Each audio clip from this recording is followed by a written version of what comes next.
Hey everybody, welcome to Starfish Astrology.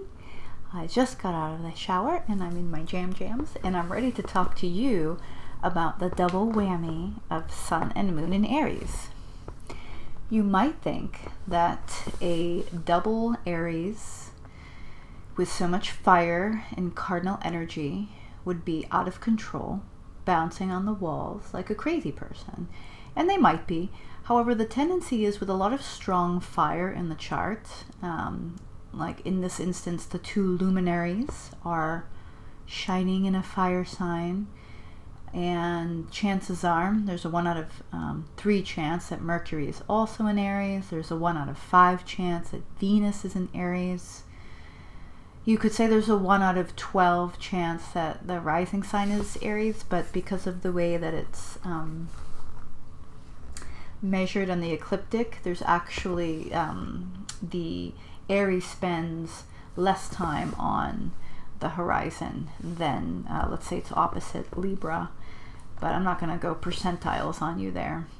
So anyways, a lot of times people with super fire don't act that fiery. It's like they've got enough of it and they don't always come across that way initially. So unless the rising sign brings some of that out, you may not be able to pick out the double Aries. So the Sun, as you may or may not know from previous videos or your own study, it represents the vitality and one's ego, their will, how they feel empowered or disempowered, and how they take or give power to others. And the Moon represents emotions and intuition and the things that make you feel at home.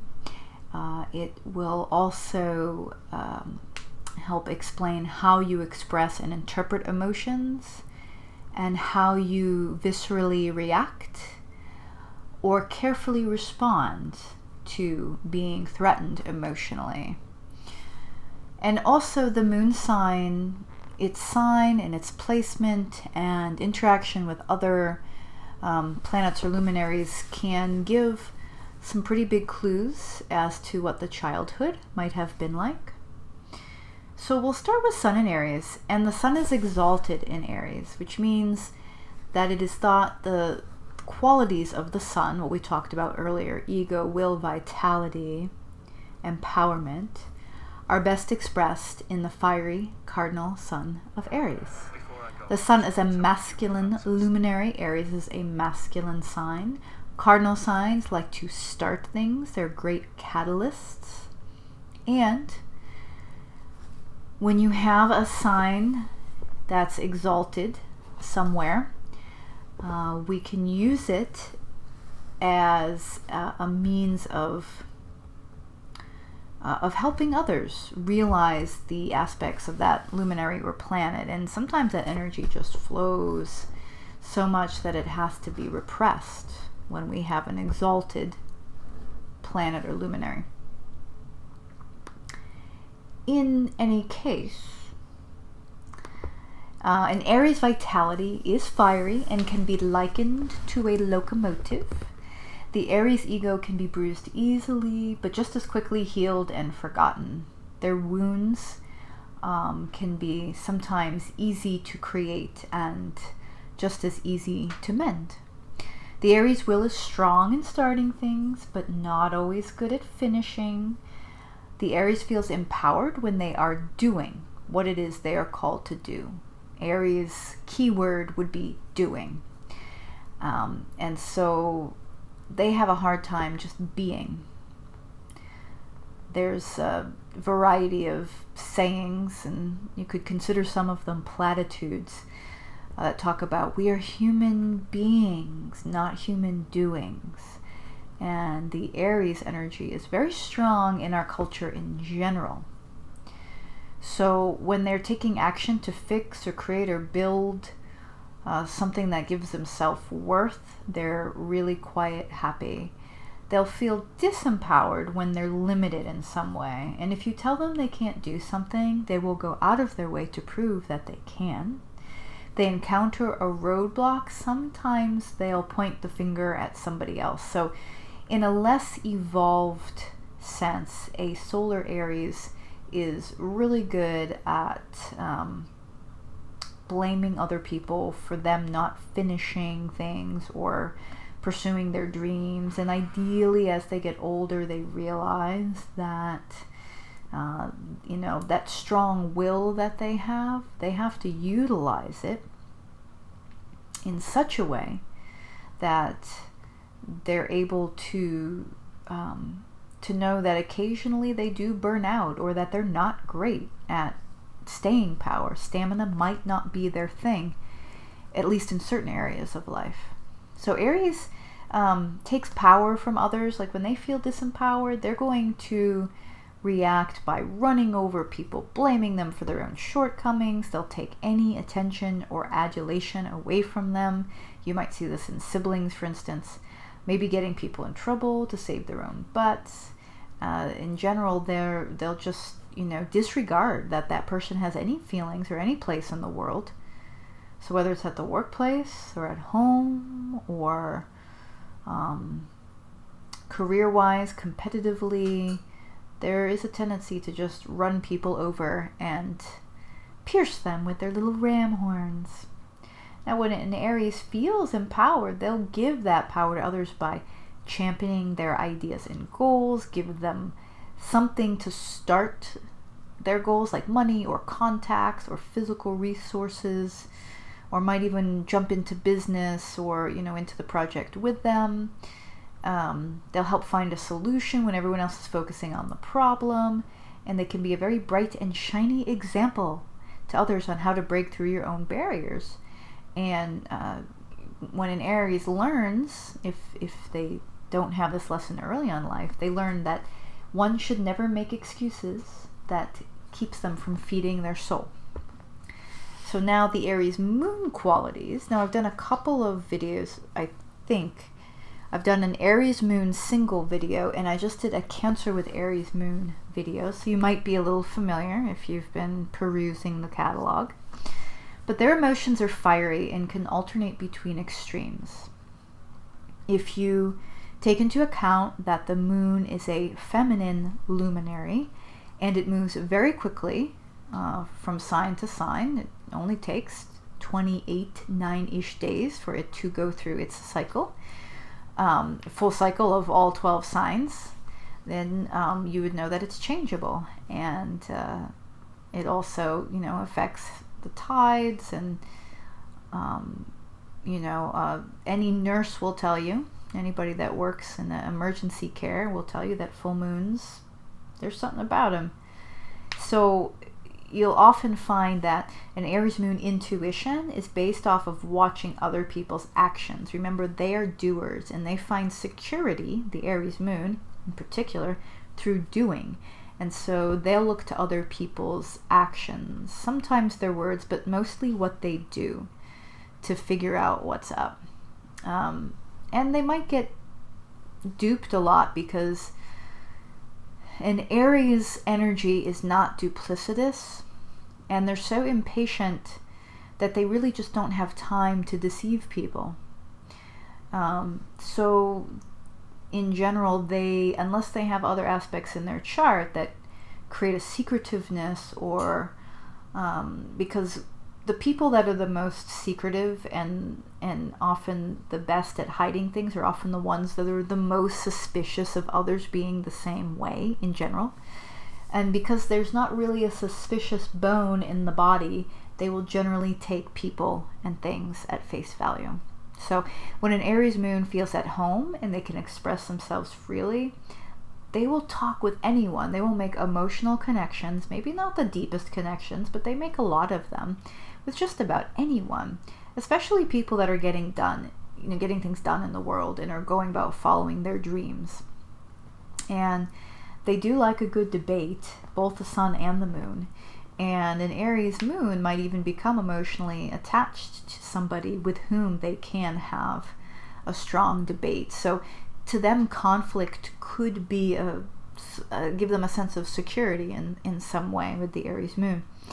Aries moon expresses emotions with passion and urgency, and they can run a little hot and cold. So just like anyone else, in particular with Aries moon, if this person is not emotionally solvent and they haven't dealt with anything in their childhood that they're still unconsciously reacting to in present time, they're going to really run hot and cold, more so than pretty much any other moon sign, I would think. Aries moon doesn't have time to be manipulative, so you'll pretty much always know where you stand with the sun and the moon signs. When they're threatened emotionally and they're operating from that knee-jerk standpoint, they'll lash out with anger and maybe even cruelty. But at the same time, they're quick to forget that, and if you're the type that will remember, good luck getting them to, remember that they did anything to you or even apologize. Apologies are, sometimes an Aries can be quick to apologize just to sort of get it out of the way. They may not actually feel sorry, which doesn't really matter, I guess. And a lot of times the Aries moon, they desire a lot of attention and emotional security, and a lot of times it's because the Aries moon, when they were growing up, the childhood may or may not have really given them the attention that they wanted. And it's possible that with their personality type, that no one or nothing could have supplied them with the attention and security that they needed for whatever reason. But a lot of Aries moon, when they're children, a lot of times the mother or the mother figure, whoever basically filled the more feminine associated roles, could have been very busy, could have been running a business or traveling the world for work or doing a job that was dangerous or just not very consistent in the schedule, and so may or may not have been around enough for the liking of the Aries moon individual. And many Aries moon people that I have known have said that they either had a sort of lingering sense of abandonment, even though they weren't technically abandoned in the most extreme sense of the word, or they felt that they didn't receive the discipline that they would have liked to have gotten from their upbringing, which I find very interesting. So a lot of times, because Aries is the child of the zodiac, the Aries moon can very much deflect any concerns you might have. So if you come to an Aries moon, or somebody comes to you in your Aries moon, and they start, giving you a litany of things that is going on that is making them feel uncomfortable or unsafe or unhappy, Aries moon tends to bypass that and say, well, what about me? Well, you do that to me. And then it becomes one of those things. So there is still that inner child that resides in Aries moon, and it's really best not to react to them because they just want to fight if that's where they're at in their emotional evolution. And it can be hard to not have that knee-jerk reaction. But Aries moon does learn quickly in a lot of ways. So if you do not feed into their emotional immaturity and their knee-jerk reactions, they will learn pretty quickly and they'll adapt to a certain degree, and you might be surprised. So what happens when the two of these come together? Well, when the luminaries are close together, which means they're within 9 degrees of each other, they'll strongly ignite each other and create a very sort of a textbook Aries personality, but there may not be as out in your face as you think, especially if there's a lot of other fire signs. An over abundance of fire signs in the chart, which is like 4 or 5 or more, can actually create somebody who's somewhat shy, at least when you first get to know them, or shy in public. But no matter what, these people will want to be moving forward in some way. Physically, emotionally, they'll want to move forward. They might be very active, fidgety people. They could be quite competitive, depending on where, if Mercury lies in a more, if it's in Pisces, maybe they won't be intellectually competitive, but If it's an Aries or Aquarius, they probably will be intellectually or be more inclined to that anyways. It could be physically competitive. Everything could be a competition to them. It's Aries we're talking about. They could be very sore losers too. So that's a thing. The thought of going backwards to an Aries could actually make them physically sick. Certainly their psyche is very concerned with development and moving forward. Unfortunately, well, for them, for certain expectations, life is not linear and doesn't always move like that, right? But they're pretty good at trying new things, and they might have really strong feelings about one thing one week, and then the next week it changes. But once they do grab onto something, they're pretty doggedly pursuant when it comes to a true passion. And sometimes they'll come across very strong in their opinion about something, and you might think that they're a little closed-minded or overly passionate, but generally it's just their initial reaction or how they express themselves. Most Aries-dominated personalities are fairly open-minded, and they learn with experience. Fire signs in general, everybody learns with experience, but I've noticed that fire signs in general really require to move through things for the transformation. So if the sun and moon aren't close together, you'll still see the characteristics will be present. The sun and moon are very strong on one's chart anyways. But maybe if the sun and moon aren't terribly close and they're just in the same sign in Aries, then other aspects from other planets might have more sway in coloring the personality and coloring the expression of the sun and moon. So this combination needs physical outlets in order to be calmer. They need to be doing something. They're prone to accidents, being overly competitive. Once they learn that it's okay to lose, and losing teaches you stuff, they'll be the most gracious person on the field or wherever it is that you're competing. But it can take a while, and they're inherently curious, and like I said, they'll start a lot of things and not finish, and it's really good for them to pare down and actually say no to things and follow a train of thought or training or education or skill as far as they can go. I know that with Mercury in Aries, I would have that as a younger child. I would start something and then it would get a little hard, or it would be, or whatever, something, I just wouldn't finish it. And then I started to get really pissed off at myself and say, no, you're going to finish it. And so I made myself finish a lot of things because mentally I would get, almost, physically ill. And that's hard for a Pisces with Sagittarius moon to be disciplined like that. But there's more to my chart than that, obviously. So, as a child of the zodiac, this double Aries personality, there's a huge love for adventure, but they really need to learn how to stop. That would be the big Aries lesson.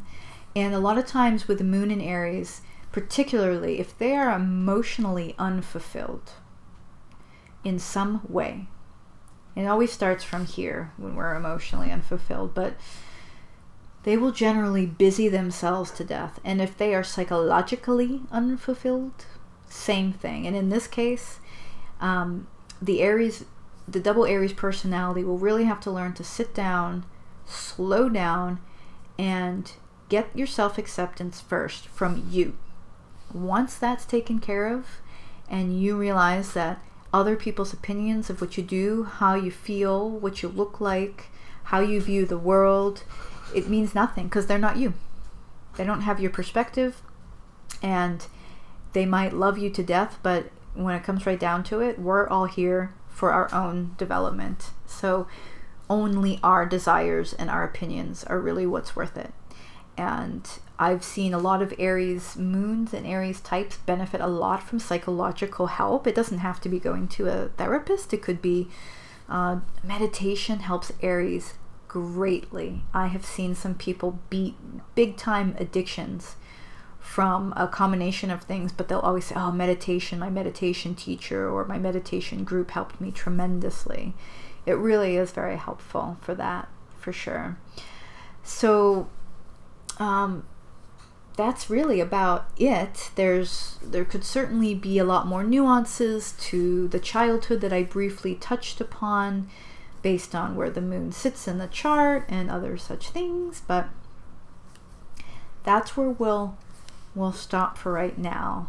So if you have any questions, if you want to know if you have the moon in Aries, you go to astro.com and you plug in your birth info, and I give readings. I give readings virtually over Zoom, or I could do them in person if you are local, or if I'm going to be in your area, like I'll be in England in October for a couple of weeks. Maybe you too are somewhere between Liverpool and London or Edinburgh even, and we could get together. But in any case, I do short readings, I do long readings, transit reports, which are also called horoscopes, but they're far more individualized than what you find in a newspaper. Synastry, which is creating a report based on two people's charts and how they get along, which is actually my favorite. And stay tuned, because I think what's going to be next is Taurus Sun, Taurus Moon. So double bull all the way. All right, thanks for watching. Please subscribe if you liked the video, and I'll see you later.